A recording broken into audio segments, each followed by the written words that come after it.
Hey friends, welcome back to my channel. Ginger Dreads here, and we're back with another one. For those of you just tuning in, I'm Ginger Dreads, the sole creator behind all whimsical arts, farts, and nonsense on this channel. Thank you guys for stopping by and saying hi, or just seeing what kind of nonsensical things you're going to get into here. In this video, we are going to be creating a dream catcher for a very special someone. She has requested me to make this for her son. He loves everything space and planets and aliens and all of that good boy stuff. And so your girl here enjoys creating space beings. I don't necessarily call them aliens. I call them space beings. They're one of us. We should love them all the same. So in this video, I'm going to do a planetary dream catcher. It's not going to be the full video of start to finish. Like right now, you're going to see me painting the sun. I am doing some blending. I am making it to where it's very orange on the top and then very yellowish in the middle. So you'll see a lot of blending.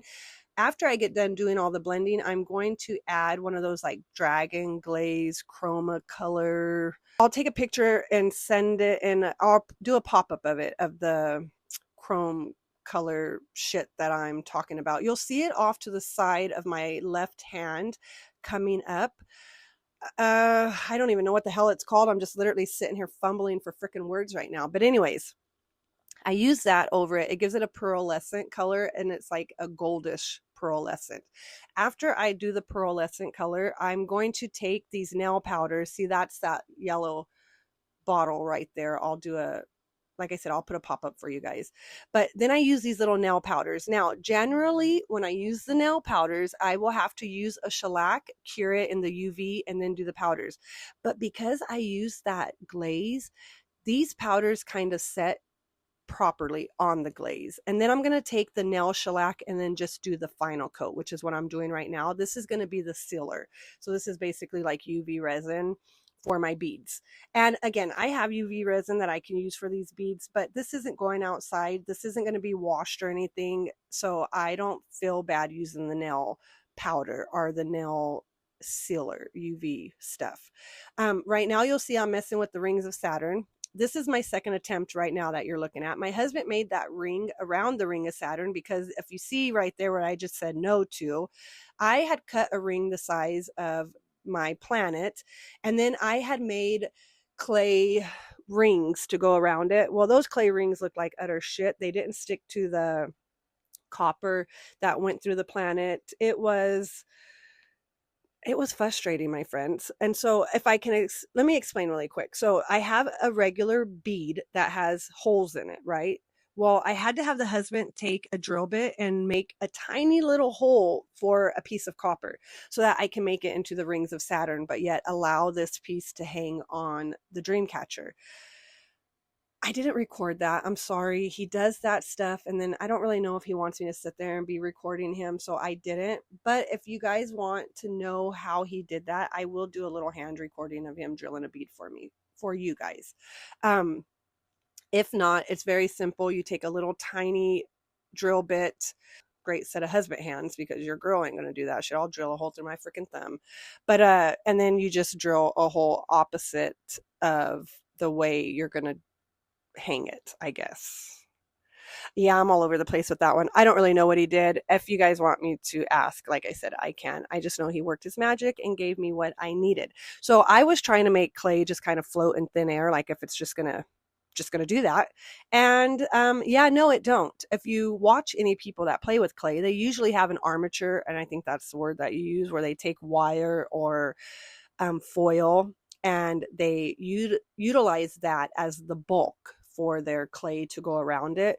Well, yeah, clay don't float in thin air. It definitely doesn't just hang around. So I needed for my husband to make that wire ring, and then I was able to wrap clay around the wire ring. So most of the planets were painted with that nail powder. I think I told you that earlier, and that's what I'm continuing to do with this one. After I get done with this planet, we're going to jump into doing some spaceships that I will also do some nail powder to. So the spaceships and alien heads that I add to this piece were a very translucent, iridescent, kind of purplish see-through color. And that wasn't very boy-like to me, or it doesn't match the theme of his room or anything. And so I decided we're going to nail powder these. So I show you in this video also how we shellac over the little spaceships, and I think I only show you a clear coating over the alien head. I don't believe I show you me staining them or turning them green. I think I just show the finishing. But right now I'm going to be making the rings, 4 rings of Saturn. This doesn't come out the way that I want it to, you guys. It comes out good enough. This is another example of that 80% rule I told you about earlier in a previous video, where 80% of your art you will love and 20% of your art will not be appeasing to you. Okay, well, let me tell you, this was at 20% magnified. So I don't have the technique of clay, and clay is very lumpy, bumpy, and ripply, and my fingers don't know how to do what Magic Fingers on YouTube does with their videos. Mine doesn't look like that at all. Mine looks like Saturn got into an accident with an asteroid. And that's all I can really say. But we finished it. We got it done happily, I guess. And then okay, I'm watching myself do this, and upon watching these parts, I can hear the words I was saying while I'm doing this, and I think that's why it made me laugh right now, so forgive that. But anyways, back to Rings of Saturn. I get Saturn done, and then I'm going to throw him off to the side, and we're going to start doing the little spaceships and the alien heads. And then from there, I'm going to jump into actually doing the dream catcher. So I like to give a little disclaimer before we go any further. And no, I am not Native American. No, I do not have no rights to make these dream catchers. But what right I do have is the fact that I had a friend ask me to do something, and as long as that something isn't illegal or going to get me in trouble, I will try to go beyond to accommodate a friend's needs, because that's what we do for friends. But while I'm on the topic of origins, or me not being properly equipped to make this dream catcher, let me give you a little history of the dream catcher so that I can explain in my terms why I don't feel equipped. So the dream catcher is from the Native American culture.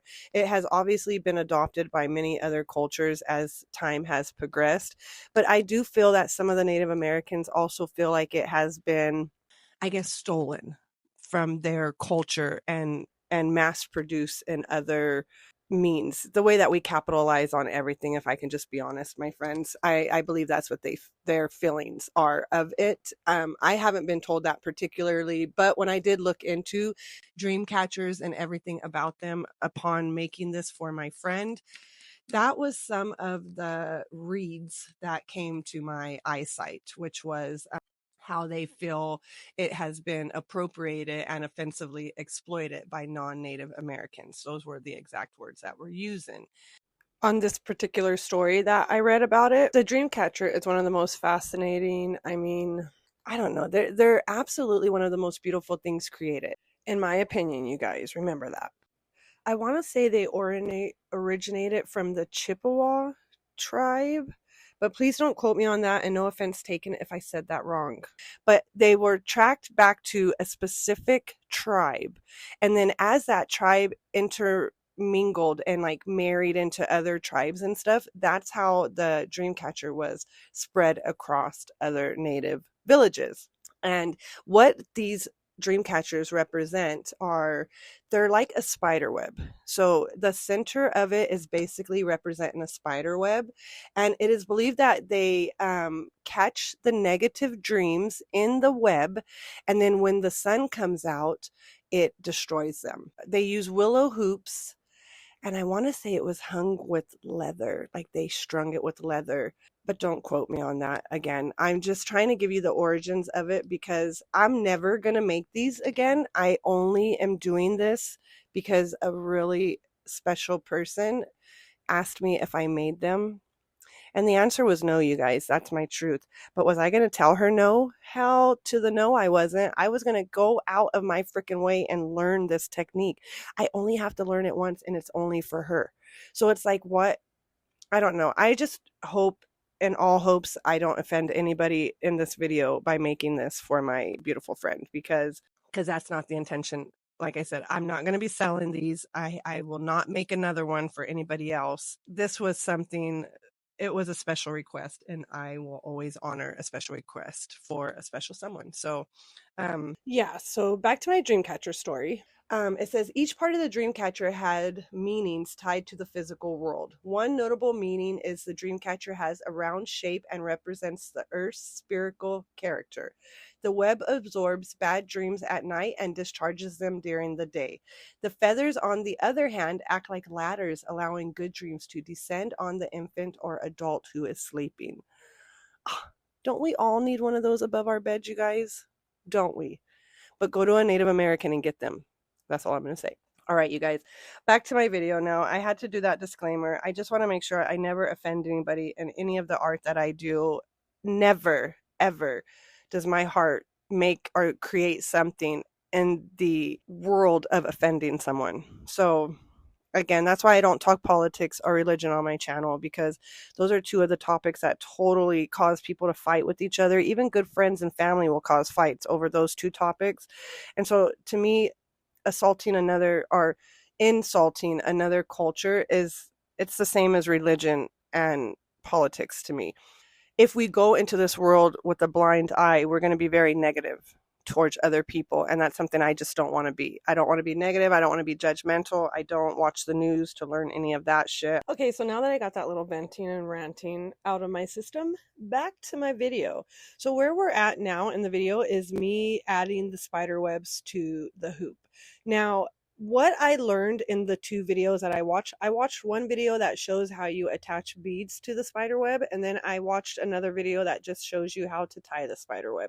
I can link those videos for you guys in the bottom if you would like me to. If not, if I don't get an ask for it, I'm not going to go out of my way to look for those videos again, because your girl watches a lot of YouTube, and to go back and try to find those specific videos, yeah, anyways, but I can definitely link them if you guys ask. I have no problem with that. But what we're doing is, if you notice, I'm showing you a tape measure right now, and that tape measure is making sure that I'm putting my spider web circles, that's what I'm going to call them for the sake of the video, 1 inch apart. The lady in the video specifically said that you need to take your diameter and then break that down into portions like a pie. By breaking it down into portions like a pie, when you incorporate your spider web, the amount of loops that you have will acquire that perfect circle. If you have an odd amount of loops, or if it's okay, so what I'm trying to explain to you, I have no fucking business explaining, because I don't even know what I'm trying to explain. But what I took from it was, if we don't measure out and do that division shit they taught us in school, then we are going to have a lopsided Dreamcatcher. The eye won't be in the center. It will be maybe more towards the left or the right, is what I took impression wise from not doing specifically equal amount of space in between each spider web. I created one of these before I actually made this one, and that's how come I know that if you do them sideways, they will give you a cockeyed look. But anyways, I'm not going to go into telling you how I braid this or how I tie it or any of that kind of stuff, because I have no confidence in that. The only confidence I carry in this video is the painting of the beads and the nail shellac and all that shit that we did in the very beginning, because that is Ginger Dreads Arts. This is just me creating a video for you guys to show you, hey, if I'm going to try something new, I'm going to try it with you guys. That way you guys can see all my fumbles and bumbles and all the shit that goes along with learning something new. None of us is perfect. We all make mistakes. And if we don't show and share the mistakes, well, then there's always this misconception that the people on YouTube are perfect. The people on Instagram are perfect. And let me tell you, my friends, no, the fuck they're not. No, they're not. They know how to edit and promote an image to you guys that makes us think they're perfect, but they're fucking not. They still wake up in the morning with shit in their eyes and hair messy the same as you and I do. So let's not put them on a pedestal and then make ourselves feel like we're not as equivalent artists as they are. Don't ask me why I got onto that tangent, but I did. So yeah, I have no confidence in sharing the braiding portion, but you're more than welcome to slow my hands down and watch it in slow-mo. I don't show the whole concept of me braiding this as well because Ginger Dreads converts back to her old ways. I'm standing up in a part of this when I'm adding the spaceship to the center. That is literally my most favorite part of this dream catcher, was doing the center of it, because she wanted the webbing to be psychedelic, and so I did it psychedelic, but I wanted the inside to be like the black hole since I was hanging a spaceship from it. Yeah. Okay, so when I started doing that, I stood up, and beans, I was standing up. I have this new stormtrooper helmet that you will see pop in and out of the video. I was going to bring it up earlier, but I got on my tangents of saying a bunch of shit, and let me just tell you, if we interrupt the thought process, we'll never get the thought back. But yes, so I stood up during the part of adding the spaceship to the black hole, and of course I leaned back into old ways and started using that big ass magnifying glass light that I keep on the desk. I'm gonna have to end up fucking removing it if I can be honest. But what was I recording? The frickin' light. Like always. Yeah, we zoomed in on that frickin' light to get a good image of that, because that's what you guys are wanting to watch, is me create magic through the lens of a blind eye.